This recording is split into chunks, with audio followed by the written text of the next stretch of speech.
παίρνω ένα moment για να σας δείξω πόσο χάλια είναι ο καιρός. Βρέχει πάρα πολύ, πάνω από το ξενοδοχείο μου. Νομίζατε ότι δεν θα βρίσκα άκρη. Φτάσαμε στο ξενοδοχείο, you guys. Πρέπει να σας κάνω ένα tour. Λοιπόν, εδώ μπαίνουμε. Είναι και καλά mini σουίτα. Τέλειο κρεβάτι, σαλόνι, τα πάντα για καφέ και κρεμάστρες. Πάρα πολύ ωραία. Και πάμε να σας πω τι έγινε. Αρχικά, μπήκα στο ξενοδοχείο και αντιλήφθηκα ότι δεν έχω πάρει πιτζάμες. Οπότε, έβαλα ένα μποξεράκι που είχα πάρει για να βγάλω κάτι φωτογραφίες. Πάλι καλά με έκοψε, γιατί το επόμενο outfit ήταν το στραφταλιζέ φόρεμα που θα βάλω αύριο το βράδυ. Λοιπόν, τι έγινε σήμερα. Σήμερα, εγώ ήταν να πάω στο event της Maybelline το βράδυ, 8 η ώρα. Πράγμα το οποίο ήταν σημαντικό για μένα, γιατί είναι μεγάλο event, είναι μεγάλο brand, καταλαβαίνεις. Ωραία. Εγώ, επειδή έχω και μια παράλληλη ζωή, σπουδάζω και κάτι, κάπου, ωραία. Εγώ έχω εξεταστική αυτή την περίοδο, οπότε αύριο έδινα 2 μαθήματα που χρωστάω και την Παρασκευή άλλο 1. Έχω τελειώσει τις σπουδές μου, οπότε καταλαβαίνετε ότι είναι σημαντικό για μένα το να περνάω τα μαθήματα που χρωστάω, you know. Και λέω, πάει στα κομμάτια, είναι σημαντικό για μένα το event της Maybelline, πάμε στην Αθήνα, πάμε να νοικιάσουμε με δικά μου έξοδα, έτσι. Με το να χάσω τα μαθήματα της Πέμπτης, γιατί το event είναι Τετάρτη απόγευμα, θα έχανα τα μαθήματα της Πέμπτης, οπότε θα γυρνούσα στη σχολή μου για να γράψω το μάθημα της Παρασκευής. Και εντάξει, έχει κακοκαιρία, το ξέραμε από χθες ότι θα υπάρχουν τέτοια καιρικά φαινόμενα, δεν υπήρξε κάποια ενημέρωση, εννοώ τότε. Και πριν 2 ώρες μας έστειλαν μήνυμα, email ότι το event μεταφέρεται για αύριο. Δεν φταίνε οι άνθρωποι, εννοείται το καταλαβαίνω, αλλά από την άλλη μου έκατσε λίγο κάπως, γιατί θα χάσω και το μάθημα της Παρασκευής και θα έπρεπε να πληρώσω ακόμα μία μέρα διαμονή, όπως και έγινε στην Αθήνα. Αλλά τι και αν το δούμε αλλιώς, και έτσι τη σημερινή ημέρα σαν μία μέρα για μένα, έτσι να αράξω στο ξενοδοχείο μου που το έκλεισα, να πάρω και ένα room service, να φάω, να σκάσω, αυτό. Και να αράξω ρε φίλε, γιατί έκλεισα ένα πάρα πολύ ωραίο δωμάτιο, είχα στο νου μου έτσι να το ζήσω λίγο solo traveler στην Αθήνα και ήμουν πολύ ενθουσιασμένη για το event. Και ξέρεις κάτι, δεν πειράζει, θα το δώσουμε το Σεπτέμβριο το μάθημα. Πάμε λίγο στο πιο φαν της υπόθεσης. Λοιπόν, οπότε τώρα λέω να παραγγείλω κάτι να φάω, γιατί με έχει κόψει λόρδα. Δεν έχω φάει τίποτα. Έχω φάει ένα μπισκοτάκι που μας έδωσαν στα κτέλ και ένα τοστάκι το πρωί. Είμαι λίγο στο spending money phase, αλλά ξέρεις κάτι, το αξίζω. Με πήραν τηλέφωνο από το event να με ρωτήσουν αν θα πάω. Και εννοείται τους είπα ότι θα πάω. Γενικά ήρθαν σε επικοινωνία πολλές φορές μαζί μου, αυτό είναι πάρα πολύ καλό. Ελπίζω να παρευρεθούν όλοι όσοι ήταν να παρευρεθούν, γιατί το είδα σαν μια μεγάλη ευκαιρία για κοινωνικοποίηση, έτσι, και στον κύκλο. Αυτό ήταν αστραπή. Πού βλέπω το μενού, καλέ? Brunch food wine, όχι brunch food. Να πάρω και ένα μπουκάλι κρασί, έτσι, λίγο να γουστάρουμε. Μαύρες ταλιατέλες. Παιδιά, τα θέλω όλα, τώρα πεινάω. Goodness. Πήρα να φάω μία κολοκυθόσουπα, μία σαλάτα πατζαριού και ένα κυρίως με φιλέτο κοτόπουλο. Φαίνονται πολλά. Do I look like I give a fuck? Δεν έχω φάει τίποτα και είμαι τόσο ενθουσιασμένη. Και οτιδήποτε μείνει εννοείται θα το φάω το βράδυ. Γιατί δεν υπάρχει περίπτωση να βγω έξω με τέτοιο καιρό για να πάρω να φάω κάτι. Οπότε ναι, τι θα παραγγέλνω όλη την ώρα. Και πήρα και μία Zero Coca-Cola. Coca-Cola sponsor me please. I'm a huge fan. Πάμε να δοκιμάσουμε την κολοκυθόσουπα. Ξέρεις κάτι, είναι τέλεια. Τώρα θα μου πεις πώς σου ήρθε να πάρεις κολοκυθόσουπα. Δεν ξέρω. Σας κλείνω να φάω γιατί κάπως θέλω να το απολαύσω. Οκ, θα κλείσω αφού κάνω try τη σαλάτα πανταριού. Λοιπόν, η ώρα έχει πάει 8 και 20. Δεν έχω κάνει κάτι σημαντικό. Αράζω εδώ. Αύριο το check-out μου είναι στις 11 και επειδή έκλεισα το δεύτερο βράδυ μετά, μου άλλαξαν δωμάτιο, οπότε δεν θα είμαι σε αυτό το δωμάτιο αύριο, θα είμαι σε άλλο. Γιατί αυτό που είμαι τώρα θεωρείται η σουίτα. Αύριο θα μεταφερθώ σε άλλο δωμάτιο, αλλά το θέμα είναι ότι 11 η ώρα είναι το check-out μου και 3 η ώρα είναι το check-in για το άλλο. Θα πάω να κάνω μια βολτίτσα εδώ πέρα στον Πειραιά. Ή θα κάνω μια έρευνα αγοράς γιατί θέλω να πάω να πάρω κινητό.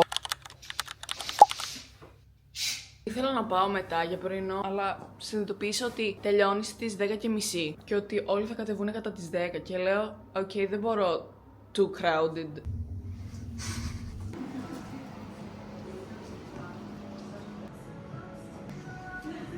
Λοιπόν, πήγε 11, πρέπει να γίνει check-out. Λοιπόν, έκανα μια βόλτα, γύρισα στο ξενοδοχείο, μπήκα στο καινούριο δωμάτιο, δείτε! Είναι μικρότερο από το άλλο, αλλά παιδιά, έχει αρχικά μεγαλύτερο μπαλκόνι, καταπληκτικό.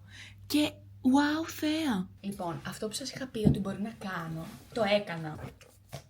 Πήρα κινητό. Πήρα το iPhone 17 Pro Max. Το έψαχνα στη Θεσσαλονίκη, στη Λάρισα. Ιδανικά ήθελα το Pro με 1 τέρα και δεν υπήρχε πουθενά. Και λέω, ωραία, ή θα δώσω τον νεφρό μου και θα πάρω το Pro Max σε αυτό το χρώμα που δεν ήταν η προτίμησή μου, αλλά anyways, δεν θα κάτσω να στεναχωρηθώ κιόλας, είναι wow. Εντάξει, νομίζω ότι το χρειαζόμουν αυτό το upgrade και είμαι πάρα πολύ χαρούμενη γιατί έκανα ένα investment, το πήρα μόνη μου, είμαι πάρα πολύ περήφανη για μένα. Και αυτά! Πήρα και το φορτιστή, το ανταπτοράκι του iPhone. Πήρα και μια θήκη διάφανη. Τι να κάνουμε, μπορεί να μην έχω να φάω τώρα για τον επόμενο μήνα, αλλά δεν πειράζει, είναι ένα investment. Το σκεφτόμουν έτσι πάρα πολύ. Θα μου έλεγαν να πάρω με λιγότερα gigabytes. Πληρώνω που πληρώνω το iCloud, μήπως να πάρω με λιγότερα giga, ξέρω εγώ. Αλλά από την άλλη, κι άμα γεμίσει, θέλω να κάνω edit YouTube. Θέλω να κάνω edit, δεν ξέρω εγώ. Πιάνουν πάρα πολύ χώρο αυτά τα αρχεία. Θέλω να το πάρω πιο σοβαρά. Οπότε λέω, μια φορά θα τα δώσω τα λεφτά, πάμε όλα για όλα και πήρα το κινητό των ονείρων μου για αυτή τη στιγμή. Θα κάνω ντουζάκι και θα αράξω και θα περιμένω να έρθει η ώρα να ετοιμαστώ γιατί σήμερα είναι το event της Maybelline. Ο λόγος που κατέβηκα στην Αθήνα. Πήγα για καφέ, δεν σας έβγαλα τίποτα γιατί είχα λίγο αγχωθεί με το κινητό, ήμουν λίγο σε δημόσια θέα, είχα τα δύο κινητά έτσι και προσπαθούσα να τα κάνω συγχρονισμό. Δεν γινόταν συγχρονισμός λόγω του Wi-Fi, δεν έπιανε, αγχωνόμουν, λέω δεν θα γίνει ποτέ. Αλλά τώρα μπήκα στο ξενοδοχείο και γίνεται. Κάπως βαριέμαι. Είμαι excited, αλλά λίγο βαριέμαι. Let's set the vibe because I need to get the fuck up. This is the makeup look. Δεν έχω βάλει ακόμα λιπκόμπο, αλλά το μάτι είναι τίγκα στο glitter.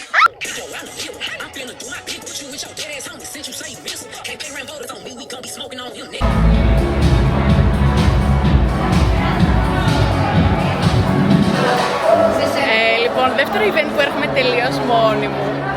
Είμαι το set μου, γι' αυτό δείτε.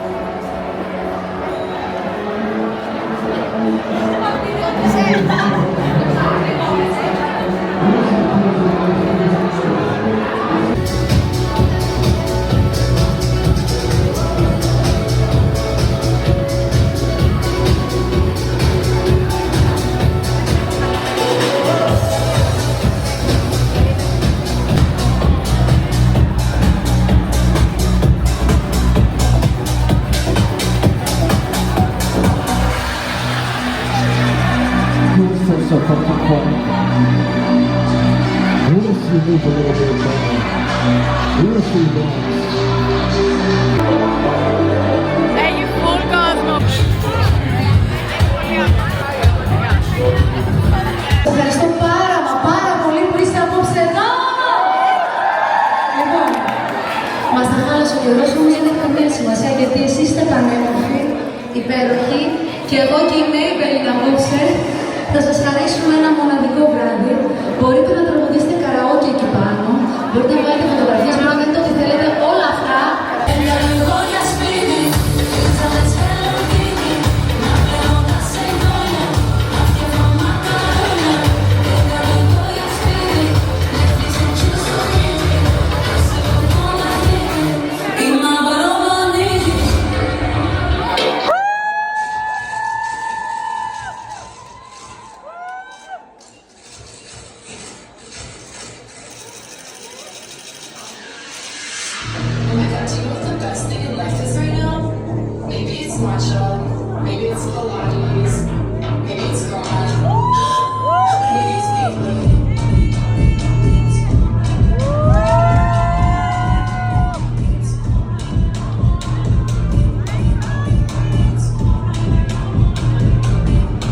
Λοιπόν, γενικά για κλείσιμο ήταν τέλεια. Maybelline, ευχαριστώ πάρα πολύ για την πρόσκληση. Ανυπομονώ για την επόμενη. Πάντε με στο Miami, please. Πέρα από την πλάκα, πέρασα τέλεια στην Αθήνα. Είχα λίγο χρόνο έτσι για να είμαι μόνη μου. Πήρα καινούριο κινητό, γνώρισα καινούργια άτομα στο event. Ήταν πάρα πολύ γνωστή μου και όχι γνωστή μου. Λατρεύω γενικά τέτοια events, θα το λέω κάθε φορά, κάθε φορά. Shout out στο Jay που ήταν η καλύτερη παρέα για το event. Ανυπομονώ να τους δω όλους στο επόμενο event στην Αθήνα και όχι μόνο. Κάντε ένα subscribe αν σας άρεσε το βίντεο και follow me στο Instagram και στο TikTok για περισσότερα βίντεο. Φιλάκια πολλά! Μουα!